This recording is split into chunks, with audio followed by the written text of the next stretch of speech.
Good morning, everybody. Thank you for coming to the International Day of the Girl webinar. Just a few reminders. Please note that this meeting is being recorded. Stay on mute unless you need to speak, and turn your microphone off after speaking. Now we have the Q&A box. If you want to have some questions, we have a section later for Q&A.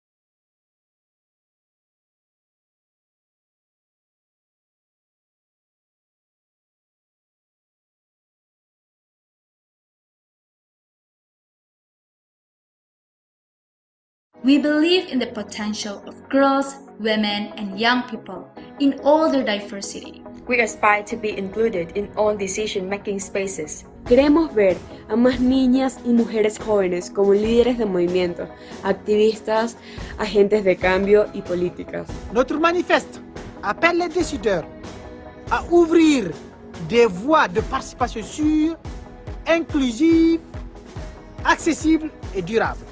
We demand the national government and national law do more to protect our rights to participate. Nous voulons être les pionniers et pionnières de notre propre avenir et réclamer un accès égal à des espaces de prise de décision sûrs et inclusifs. We are tired of patriarchal norms that define our lives. Y respirar el poder igualitario. We call on power holders all over the world. Listen to our voices and become part of the solution. We ask you, what will you do to ensure that girls get equal power now?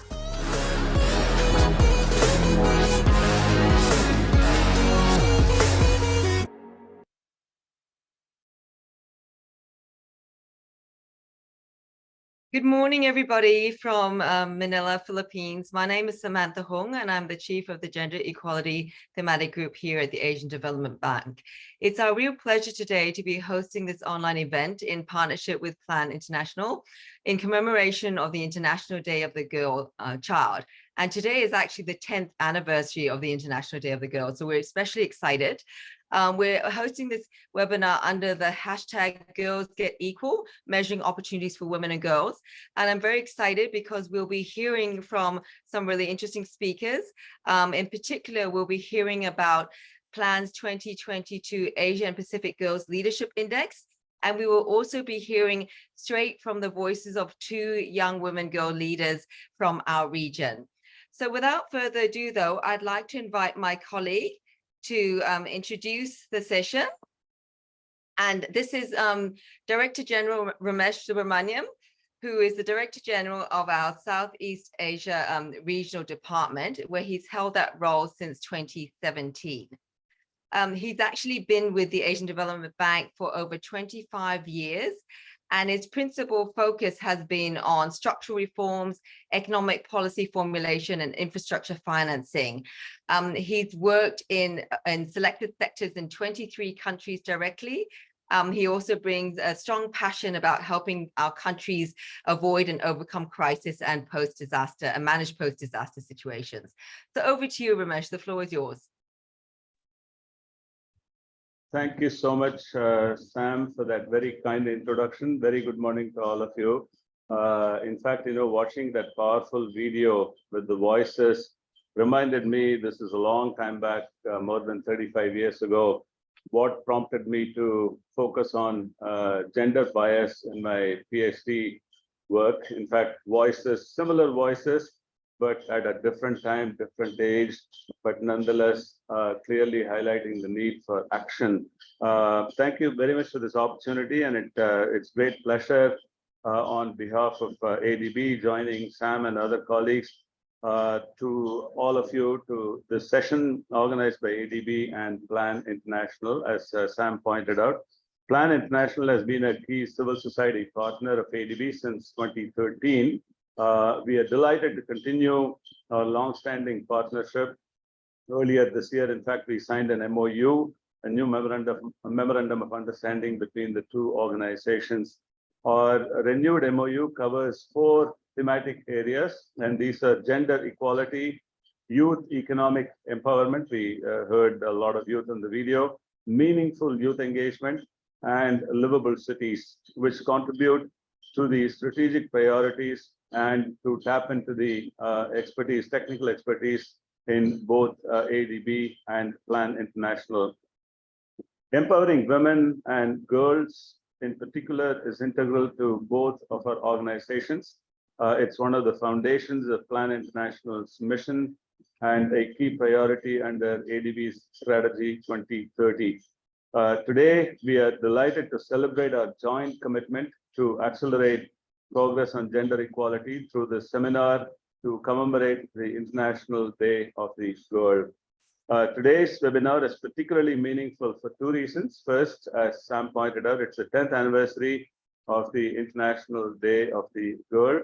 Second, we will hear from two wonderful people, Kenya and Chetana, two remarkable young women leaders who are breaking down barriers and ready to take on the future. And you will, after you hear from them, you'll agree, we need many more leaders like Kenya and Chetana, and to provide spaces like this webinar that we are having today to listen to their concerns and proposals for how we can better support girls.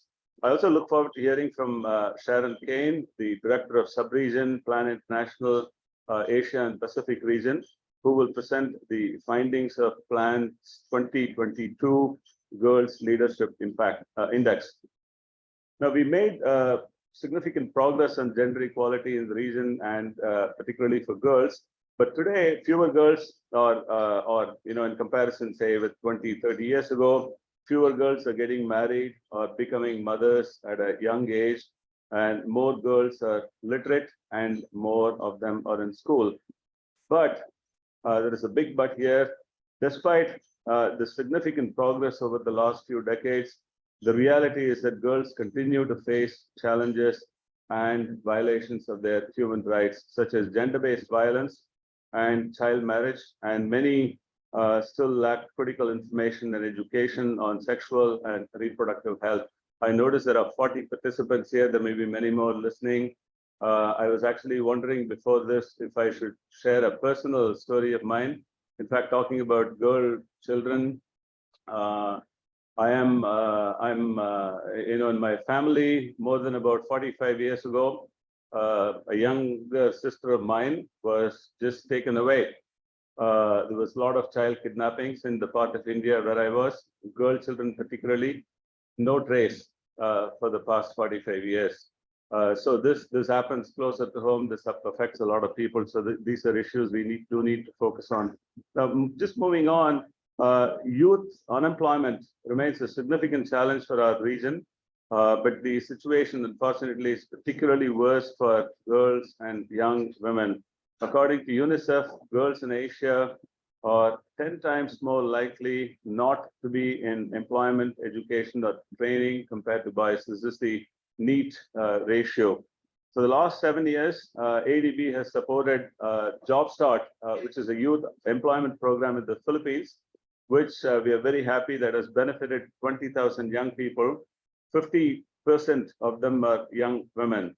The program is administered through the Municipal Public Employment Service Offices, or PESOs, and the program targets youth aged 18 to 24, particularly people from low-income households, and it aims to shorten the school to work transition of the participants.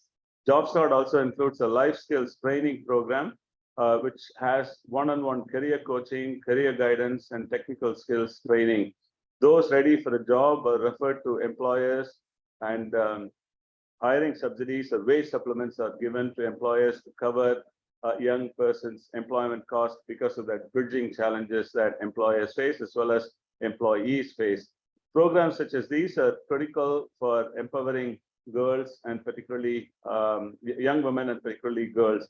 Girls and young women are demanding better opportunities and as well as fighting for their rights. In fact, they should not be fighting. Rights should be belong to them.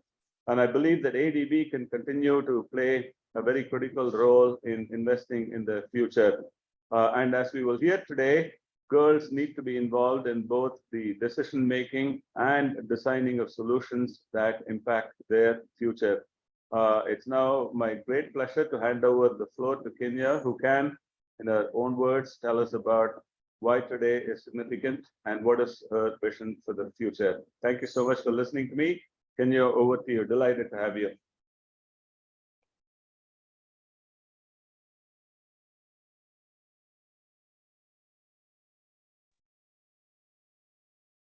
Hello, everyone. I am Kenya Sidena Santos, a 19-year-old girl advocate from the Philippines. Currently, taking up a bachelor's degree in secondary education major in Filipino. I write poems, spoken poetries, short stories, essays, and perform spoken poetries in some events in our community, in school, and in social media. So I use this platform to raise awareness and call for actions on issues of girls and children, especially during pandemic. My experience in working with Plan is one of the highlights of my life as a child, as a girl. My various engagements with Plan ignited my dedication, passion, and courage as they empower women like me. In almost 5 years of working with them, I took part in talking to government and community leaders to craft resolutions. I became a radio broadcaster, a writer, and a leader. And as a girl who is only considered as fragile and vulnerable, it proves that we girls are capable in making change and creating possibilities for other girls. I was asked to join ADB Director General Ramesh Subramaniam to give the welcome remarks to this event. Until now, my emotions are so mixed. I am grateful, nervous, blessed, shocked, but the feeling of being empowered dominates all those emotions for this opportunity because I have been given a chance to stand beside one of the leaders who has power and influence in making change. It is an honor because, to be honest, I see myself as one of the leaders who will lead and contribute in the future. And I don't need to wait for the future for that to happen because I can speak now. Because my words will be heard by many people, by people who have the power in their hands to address the girls' issues in their communities. And that's why girls' leadership is important because it showcases the capabilities of girls. It gives us freedom to take part in decision making. It upholds girls like us, our status in the society. It represents equal power that every gender deserves to have and experience. It allows girls to be seen, heard, and recognized as part of the society, and through this, the norms and beliefs towards girls starts to break. Various projects and opportunities by Plan and the government in our community molded me as a leader I am now. Actually, I am a student leader, a former class president and youth representative, a church leader, currently a president in our chapel, and we gather children every Saturday and Sunday for different activities. I also lead children in our community for Bidang Bolilit program, where I support them in writing and broadcasting. Bidang Bolilit program is one of the program of Plan International Philippines in our community. And aside from that, the takeover activities of Plan every International Day of the Girl celebration since 2018 made me a leader who has power in a community. I was a vice mayor for 2 consecutive years where we girls crafted resolutions towards issues of girls like kasal katipunan or child marriage, lack of awareness in adolescent sexual and reproductive health and rights, teenage pregnancy, safety of girls in social media, and others. And these resolutions make the government take actions to address the issues of girls in our community. As one of the girl leaders, it is fulfilling to hear other people say, especially girls, that I am making an impact, that I am moving things, that I am making progress, that I inspire them to lead in their communities, that they feel my dedication and passion as an advocate and leader. And those words always push me to continue contributing and standing up for girls, issues, and rights. We struggled a lot during the pandemic. Activities to address girls' issues in our community slowed down, and issues affecting girls became more alarming and rampant. Teenage pregnancy increased. More girls became more involved with child marriage. Many girls became unsafe in social media because of the risks related to it. The problems became more severe, and all these issues stopped many girls to dream and enjoy their freedom. That's why I encourage every one of you to do something for others, especially for girls, no matter how small or huge it is. One of the example is Plan International program through the support of ADB, such as empowering women, especially girls, youth economic empowerment for youth that gives a chance to young entrepreneurs to engage in business, so in the future, they are ready to face the world. Also, it is a call for leaders to use your power in creating and allowing many people, most especially girls, to soar again, to be free again, to regain their power and courage, and to dream again, to see that there is always a great future waiting for us as girls, where equal power for every girl can be attained, where all girls are safe and allowed to lead and decide. I can't wait to see my fellow girls to be free, to be a girl they wanted to be. And your continued support to plan programs is our hope to reach our dreams as girls in the future. Welcome, happy International Day of the Girl, and mabuhay. Thank you so much, Kenya, for your very passionate speech and your conviction for your work. It's really impressive to hear from you. And thank you also, Ramesh, for helping us open this session and also sharing your personal story, which was, I think, felt by all of us listening. So we will hear again from another girl advocate later, but I also encourage people to start putting Q&A in the box, and I see we already have one. We will come to those later. But without further ado, I would like to move to introduce our speaker, who is Ms. Sharon Kane, and she's the director of the sub-region for Plan International overseeing South Asia and the Pacific. So Sharon also has a very long career in international development, working for social justice, gender equality, and child rights. Prior to her current role, she was the country director of Plan International for 6 years in Vietnam. She's also worked in many other countries in the region, and I'm sure I can't do justice to her bio. So with that, I think it's better if we just move over and listen to what she has to present to us about the Girl Leadership Index. Over to you, Sharon. Thank you, Sam, and thank you, Kenya and Ramesh. Great, it's great to be here today. I'm here representing Plan International in the Asia Pacific region to talk about the Girls Leadership Index, and I'm delighted to be able to talk about it today with you. I'm just going to start my timer actually, so that I stick to time, Sam. So here we go. Okay, so just to set the scene, inequality in the Asia Pacific region looks very different to other parts of the world. So it's particularly important that we understand gender inequality in our region and to ensure that girls are able to realise their full potential now and in the future. This is even more critical because of the sheer number of girls who grow up in this region. More than half of the world's adolescents live in this region. Next slide, please. So why did Plan International Asia Pacific develop the Girls Leadership Indexes? So the Plan International Asia Pacific team, next slide please, invested in the girls' leadership in Asia and the Pacific with the development of the girls' leadership indexes, the first of its kind specifically focused on adolescent girls and young women.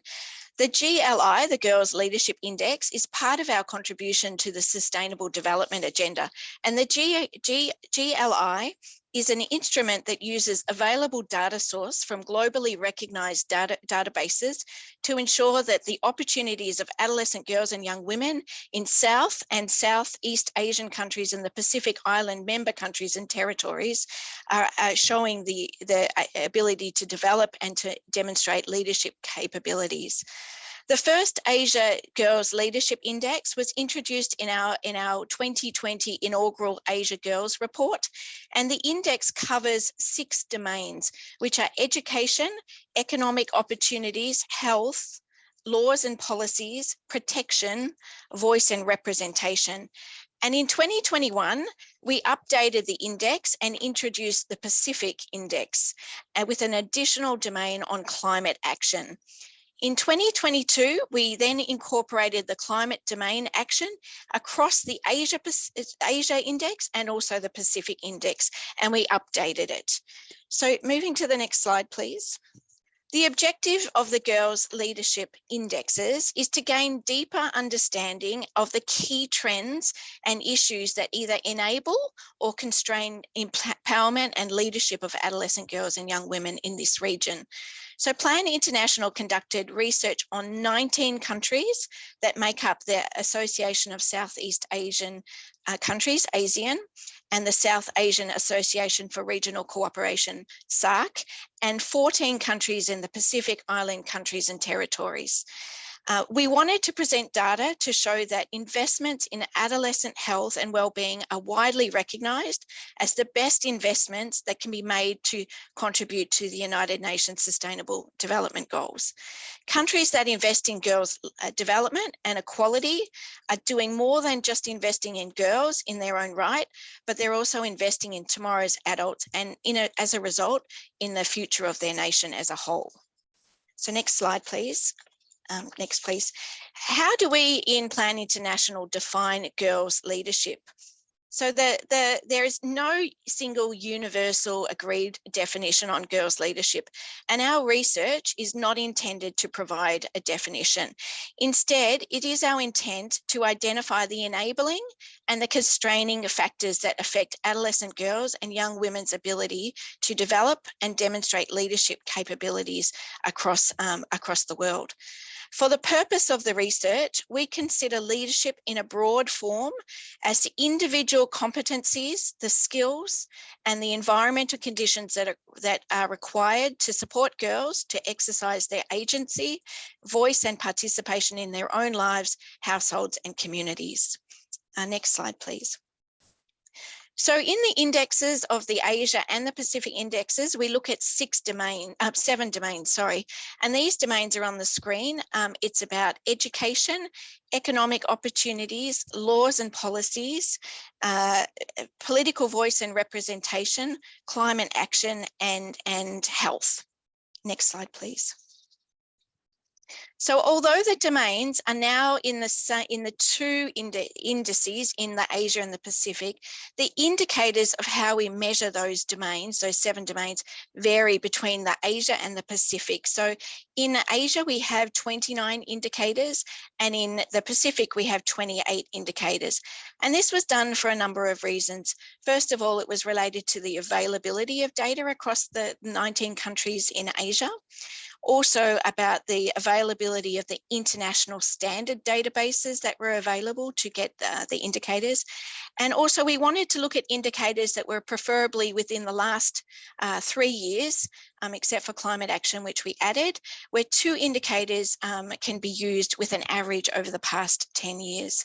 And the ages that we looked at will focus on adolescent girls from 10 to 19 years and youth from 10 to 24 years. So the next two slides show the indicators a little bit more in detail. It's quite small in detail, but I'll just pick out, this is for the Asia Girls Index. So if you look at protection, we have 3 indicators there, one of them being, for example, the percentage of girls aged 5 to 17 years engaged in child labour. So that was one of the indicators we looked for the Asia report. And in climate action, you can see down the bottom right, carbon dioxide emissions and protection emissions per capita as one of the indicators in Asia. Next slide, please. In the Pacific, you can see we have indicators here. There's, as I said, they're slightly different. So if you look at protection, we don't have one on child labour for the Pacific because there was no global data set available. But you can see for climate action, for example, bottom right, carbon dioxide emissions and protection emissions was available. So we picked that indicator. The next slide, please. So the countries that we focused for Asia, you can see are in green for the Girls Leadership Index, and they incorporate countries also that we don't work in as Plan International to get a broad look of the region outside of our working areas as well. And the next slide shows the Pacific as well, of the 14 countries in the Pacific that we also did the Girls Leadership Index for. So next slide, please. Just a little bit about the methodology of the development of the indexes. And we do have someone on the line who will help with any specific methodology questions if they're asked. But I'll talk about 5 things. First of all, the selection of the indicators was done through a data mining exercise. We developed in 2019, we developed a leadership research framework, which was the first initial concept of the index. And we outlined the domains that we wanted to look at and the potential indicators. And from that, we scanned global databases for complete data sets, and we proposed indicators from that data set. Then we did a process of normalization, which was conducted to take into account the indicators which had different measurement units. And this process looked at putting a unit against indicators from 0 to 1. And a second process was undertaken to make them a positive value. The third one was to calculate the index calculation by averaging the normalized positive indicators within the domain. And the average was either weighted, assigning a weight based on the importance or relevance of the indicator, or it was unweighted, which was giving equal weight for all indicators across the domain. We then had to, okay, sorry, back to the slide. Thank you. We needed to also account for missing values. There was 4 things that we looked for in the missing values, which gets quite complicated. But if the indicator was missing and we estimated from other data sources, or if the indicator was missing and we couldn't estimate it, we did a manipulation there as well. We also looked at domains that were missing in some countries, and we counted, we took that out if we couldn't estimate, and we looked at previous indicators that were developed, and then we came up with an overall calculation. So next slide, please. The key considerations when reading the index report were a few things. The Asia has 29 indicators and the Pacific index has 28 indicators. So they're not comparable against each other as they both have different indicators. Climate action was introduced into the Asia Girls Leadership Index. With an addition, the indexes needed to be recalculated, including versions of the index from the previous years. And the trends are now presented in this year's 2022 report. And the indexes cannot be compared against previous reports because some of the data sets are different. So getting into the index, the next slide, please. Thank you, the next one. This is the findings for 2022 for the Asia region. So you can see here, 2022 is the dark green color. This graph shows that there's no single country that has received the same ratings across all of the domains. In fact, every country has areas of comparative strength and areas that are demanding improvement.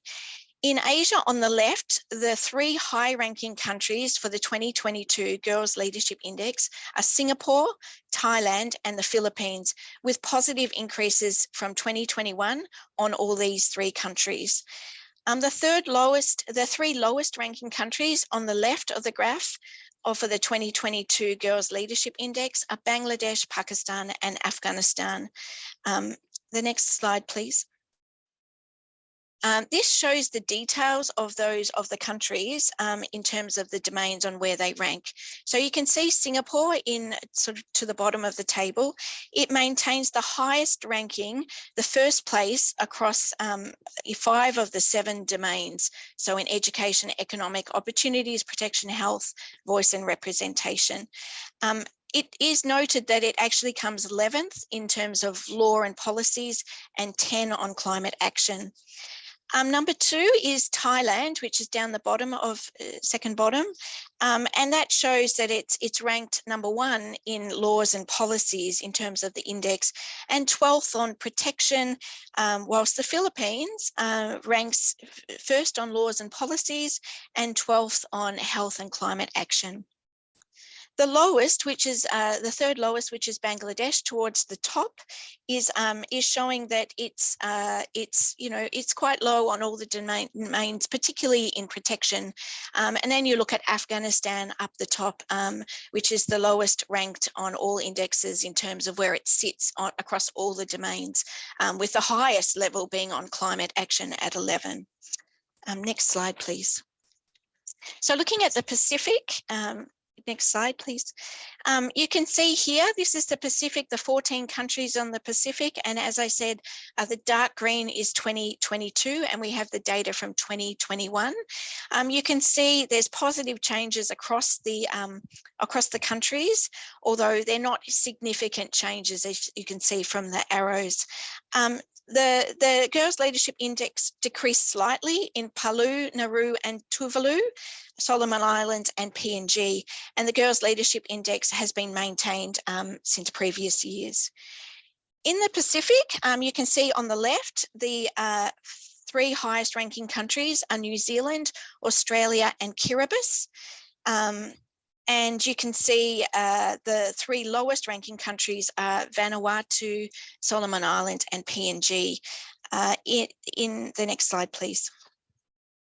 So looking at the detail of the domains, New Zealand has ranked number 1 across all but 1 domain, which is actually surprising, which is it ranks the lowest on climate action. And then if you look at Australia, which is up the top, again, it ranks very highly on all the domains, except for climate action as well. And we believe that the reason why they're ranked lower on climate action is a result of being 14th on the ranking of carbon dioxide emissions component indicator, which I mentioned earlier. In terms of the lowest rankings for the Pacific, PNG has ranked moderately lower than the 2 other low-ranked countries. And if you see PNG from the slides, it's towards the middle of the table, you can see it's quite low on protection and voice and representation. And then for the Solomon Islands and Vanuatu, you can see that Solomon Islands is also quite low in terms of health and voice and representation, and Vanuatu, which is, where is that on the slide? Right down the bottom, you can't see, has also is quite low in terms of climate action. So next slide, please.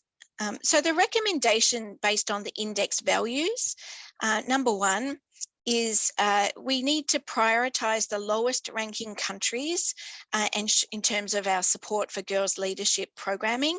So these are countries in Asia and the Pacific, as mentioned on the slide. Next slide. The next one is that we need to prioritise countries which are below a particular index score. So for example, Kiribati is thirdly ranked low in the Pacific Girls Leadership and also Papua New Guinea. There's data given to each of these indicators, which I didn't go into, but a lower score below the threshold is where we should focus. And also in the Pacific for Timor-Leste is ranked much lower than, say, Indonesia.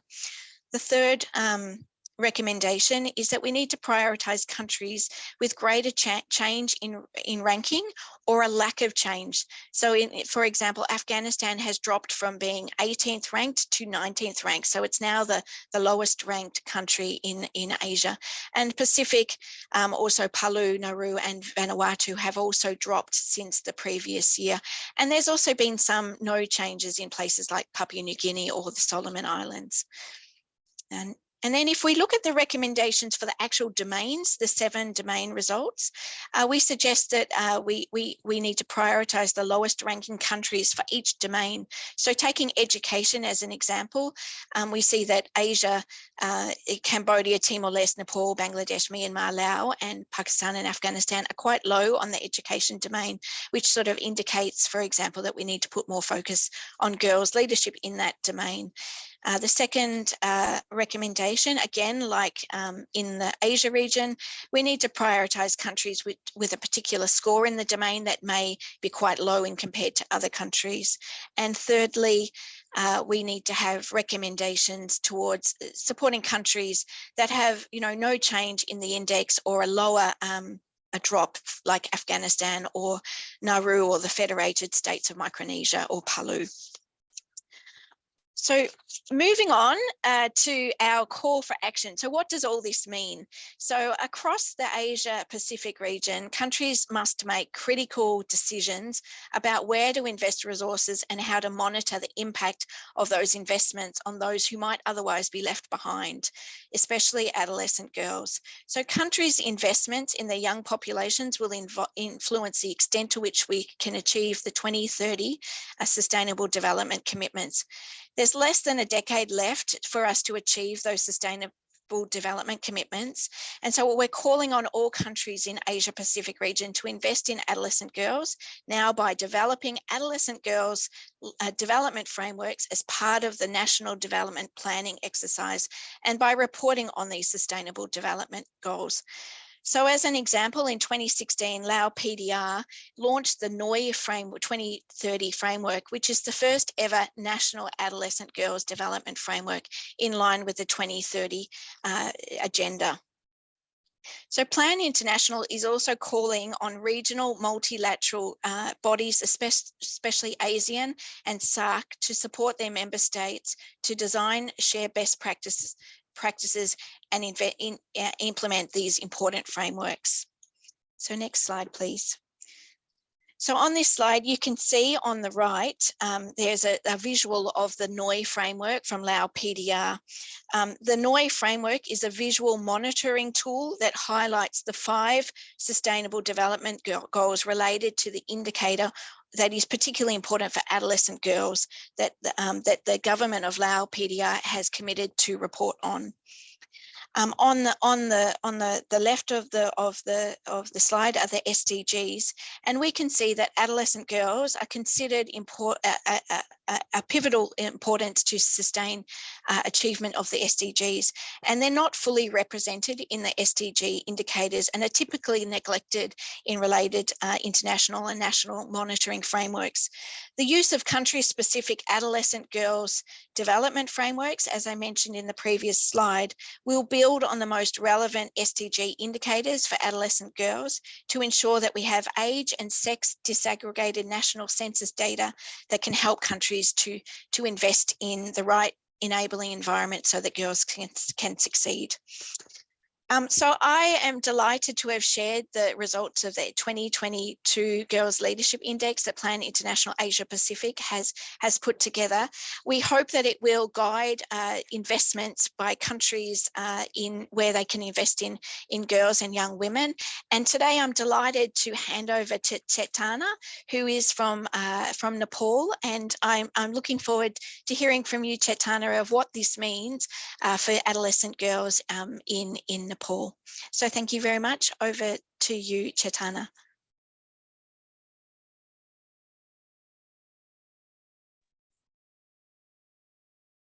Thank you. Namaste, I am Chetana. I'm from Nepal. Every day I wake up with a dream of becoming a prime minister of my country. I'm only 18, but I'm competent to become a leader and lead girls like me to thrive in gender equality. We all are 8 years away to achieve the sustainable development goals, right? But have we realized if we have included girls' right is a prime component? I don't think so. The Girls Leadership Index has spoken. As Sharon already shared, that there are major barriers to girls achieving development goals like malnutrition, very high adolescent birth rate, early child marriage, and many are out of the school. This is why I couldn't agree more with the call to invest in adolescent girls. I hope we all are aware that girls continue to experience fewer opportunities and weaker development outcomes than boys, which is why we are fed up and we need more supporting agencies. We want to be valued, we want to be counted. You cannot achieve all the goals and solve the gender related barriers and inequalities without us. I'm an activist advocating child early and forced marriage in my country. I come from a Western region where almost every people's lives are based in agriculture.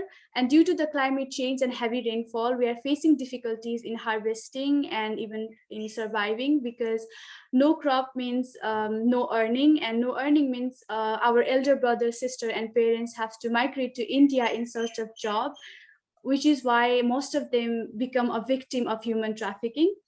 I represent thousands of girls from Western Nepal who are still getting married before the age of 18.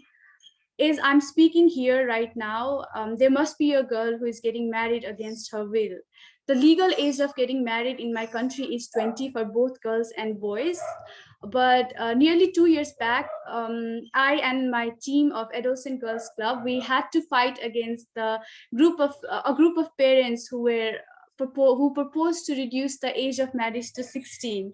This incident had us shaken, and it had us in a deep shock.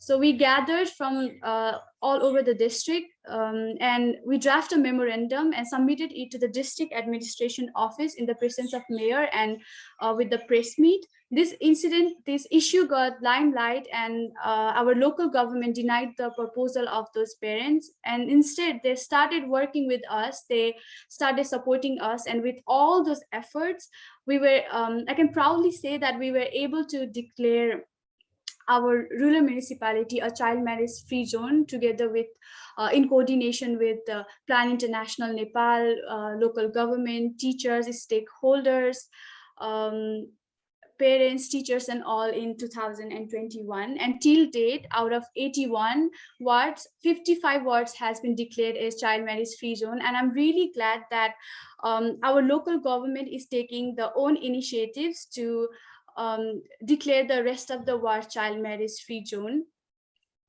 Girls are undervalued and underestimated due to their gender and age, but I believe we are experts and we have experienced our part of the world where harmful gender stereotypes are still prevalent in our communities, acting as a barrier to girls' leadership. But I'm optimistic. With the support of Plan International, I will live my dream and become a prime minister someday. For this, I need to stay in the school and achieve education, a good education. I have realized that education is the key to the leadership, but I wonder if the girls from other parts of the country are getting the similar rights. And I also wonder if they are being able to say no to child marriage, and I wonder if they are being able to prevent early pregnancies. Now I'm hopeful. The Girls Leadership Index report is showing a mirror image of the realities to everyone, to all, including national government, civil society organization, um, political leaders, stakeholders, and policymakers. Now, along with ADB and Plan International Nepal, all countries need to invest in girls' right by creating environment for girls' development. I'm continuously engaging myself in digital platform by following my passion to write blogs and articles in the issues that matter to girls the most. I'm very privileged that I have internet access, but Many girls like me still face the digital divide. I'm fortunate to represent them all today and share this platform with Sharon Kane, Director of Sub-Regional Plan International Asia Pacific Region. Being the Director of Plan International Asia Pacific Region, I have realized that achieving girls' leadership is not a solo performance. Today we are here with ADB and discussing how we can improve the status of girls, come together and young. Today we are here with ADB and discussing how we can improve the status of girls and young people around the world to contribute to achieve SDGs timely. This means we need to focus on girls' issues so that they will be heard and they will be valued. The GLI report shows that every country has areas for improvement. Our girls need protection from all forms of violence. They need assurance to believe in themselves. They need love, care, and support so that they can dream to become a leader and dismantle the myths that exist in our communities of regarding their capabilities to become a leader and change the world. We need more agencies and allies for girls getting equal power, representation, and freedom. Thank you. Thank you very much.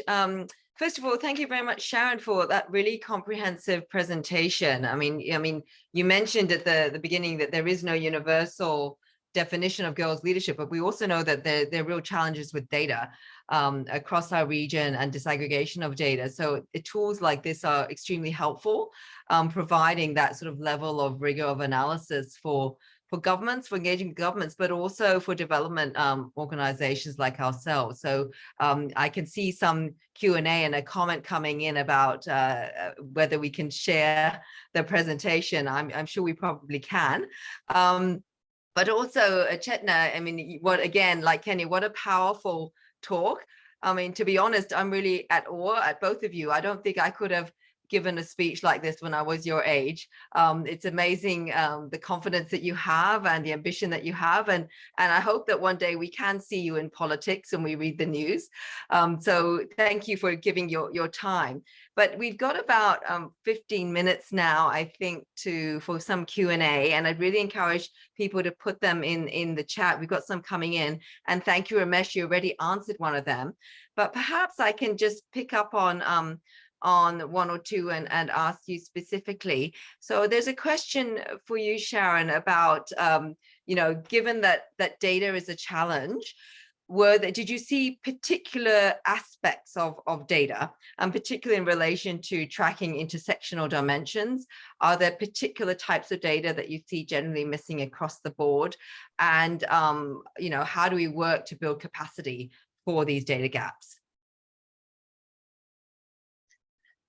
Yeah, thank you, Sam. I first of all, I'd like to say thank you to Kenya and Chetna as well. Great words and great passion. And I have to agree with Sam. It would be, I could not imagine have spoken in an international forum like this as well as you did. So thank you very much for joining us today. I have to be honest, I'm quite nervous doing these sort of online presentations. So I'm in awe of both of you to be able to do that today. So well done. Thank you, Kenya and Chetna.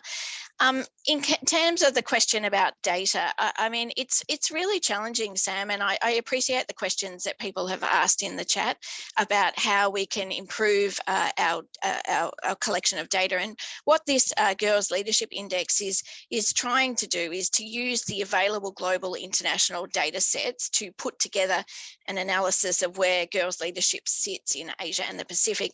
The reality is, unfortunately, there's not enough data sets out there for intersectional gender indicators and also sex and age disaggregated data. It's just very limited. And so I think we have a plea to national governments as well as international agencies like the UN to make sure that those data sets are improved in the future.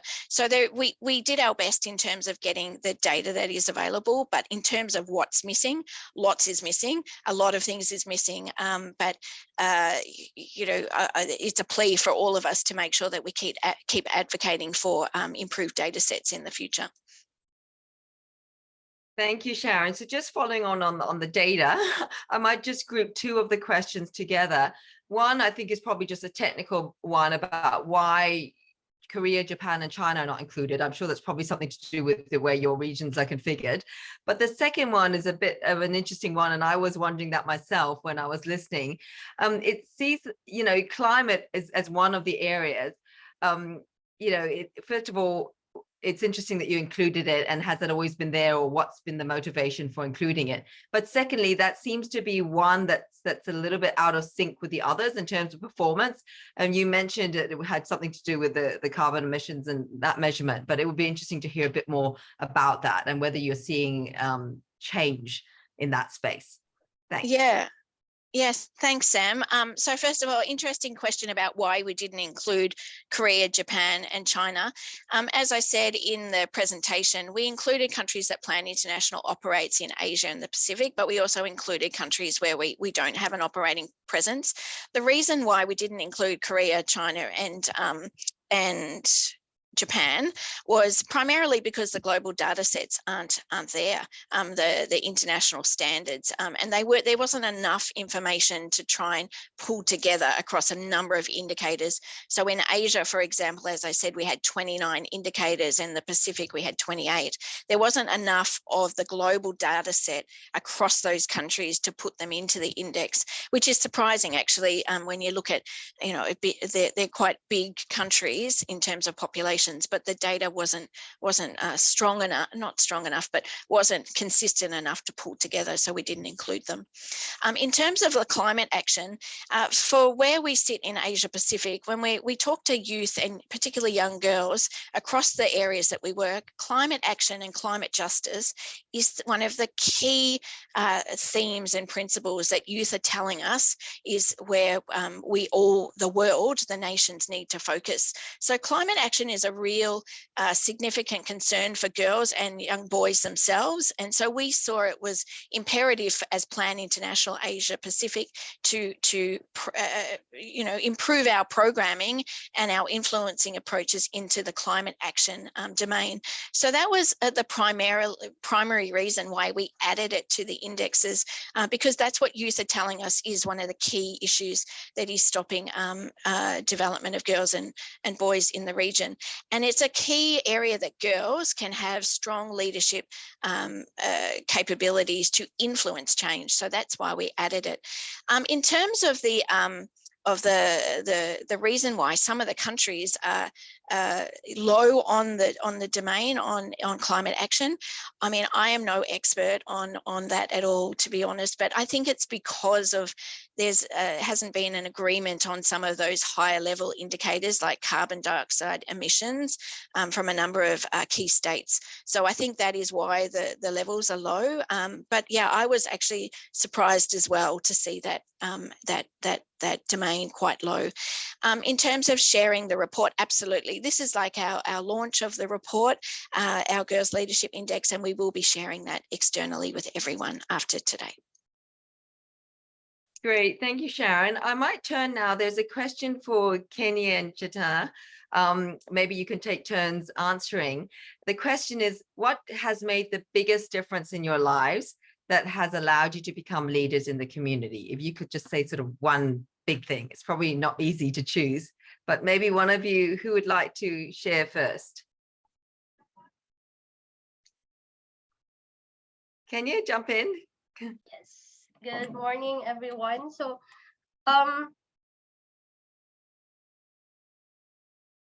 what has made the biggest difference in your lives that has allowed you to become leaders in the community? So, before, I do not have courage, actually, to be honest. I do not have courage to speak like how I speak earlier, and like how I engage myself in various activities with Plan, where I lead for the past 5 years. So before that 5 years, I am just someone who always stuck myself at the corner and I always stuck my ideas in my head and do not speak about it. So many people do not hear what I wanted to say and what I want to suggest, or what ideas comes to my mind. So it is uh sometimes it pressures me because I want to say something, but I am just shy to say it to other people. But when I met Plan, when I was given various opportunities, various engagements where I am seen by Plan International and by the activities by the government. So everything started there. So after those engagements and opportunities with Plan, I am now leading a groups. Like what I said earlier in my speech is I am leading some childrens from our community in broadcasting and writing articles for our Bidang Bulilit program, which is a program of Plan International, where we talk about girls and children's issues and rights over the local radio. So here I am now able to speak for myself, and it is the great opportunity for me because I have the courage now to speak for myself, and I will use this for other girls who is like me before, who are just like me before. Na they are just stuck in the corner, but now I am their voice. I can be their voice, or I will stand for them to speak up for their voices. So even now, because many individuals see me lead, or I am a leader, some boys put their trust on me. So when there is a groupings in our school, or when there is an event, they can call Kenya to lead, Kenya to do this, to do that. And it is a great opportunity because it is showing other girls that that girls can do, that girls can excel, girls can thrive, girls can decide for other people and for many individuals. So that was my aim. Since I have the voice now, to speak up. I will continue to speak and stand up for women, for girls, for children, for issues that needs to be addressed. So it is also won't be possible without the help of Plan International and without the support of Asian Development Bank or the ADB, without the support of you. So that's all po. Thank you, Kenya. Chetna, do you want to share your experience? So Kenya has shared good points, and I was like, I didn't know that my voice has of importance before, and I come from a place where girls are expected to be quiet and very, not loud. There was like since my childhood, I've seen my mother only working in a kitchen and my father going and earning money, and I have seen girls getting married in a very early age. Instead of going to school, enjoying their childhood, they are raising their kid when they are themselves a kid. And this all I used to find this all very problematic, but I didn't know that where should I share this, where what could I do, until I got involved in Adolescent Girls Club and made Plan International Nepal. I got platforms to speak and learn. That's when I realized that I have a power in my voice, and my voice needs to be heard. And that's how I realized, and that's what hit me. So to become a leader in my community. Thank you. Thank you very much, Chetna. I mean, we are rapidly running out of time, unfortunately, and I see some people have been answering questions. I think we've got through most of them, but I just wanted to quickly turn back to you, Ramesh, because I see you've been very actively answering questions. Thank you. I just wanted to ask if you had anything further you wanted to add in response to the questions, or just in reaction to what you've heard. Thank you, Sam. There was a question on what is ADB and what is Plan International doing with regard to gender-based violence. I think, things that are kind of obvious, for example, when we do projects, transport project, for instance, safety, security features, when people, particularly young women, are using transport, whatever transport modes we are talking about, that are straightforward. I think the challenge is going to be in legal and regulatory framework. Also, we are working in several countries. I think where change has to come is in terms of mindset change, people recognizing, and like the young friends today spoke, how do you bring about change from within, so that's each one of us kind of internalizing these and bringing out the need to address these issues in the society. Education system, there is a lot of scope for change. And we are in the Philippines, and particularly in the Philippines, but possibly in Indonesia, we are thinking about piloting a program called DARTS, that is DARTS, that is drugs, alcohol, relationship management, time, and smoking. And particularly, this is to prevent the relationship part, is to prevent and reduce violence against particularly teen girls. Because in the Philippines, as we know, teenage pregnancy is a huge issue. So this is one challenge, but there are many others that we need to work on the softer aspects, if I can use that term, Sam. Okay, great. Thank you. Thank you for summing that up so nicely. So unfortunately, we're pretty much on the hour, so we're going to have to wrap up. But please join me in thanking Ramesh for giving his time, Sharon for her presentation, and Kenya and Chetna for sharing their personal perspectives. It's interesting, there have been questions, and the discussion is, how do you challenge socially prescribed gender norms? How do you invest in it so that you future generations have more options? And I think that both of them, Kenya and Chetna, are actually living demonstration of how investment in adolescent and girls leadership leads to really good results. And we've seen it in the way you've engaged with us today. We will be making available the content, and we will work with Plan International to share the presentation and the publications. And please also look out for our social media channels. We will cross-post, and we have an active LinkedIn and Facebook page, so we'll share all of that. But thank you, everybody. And as you leave today, please remember to stand up for young people, stand up for girls, and apply girls' leadership lens in everything that you do. All the best, and have a good rest of the day. Bye-bye.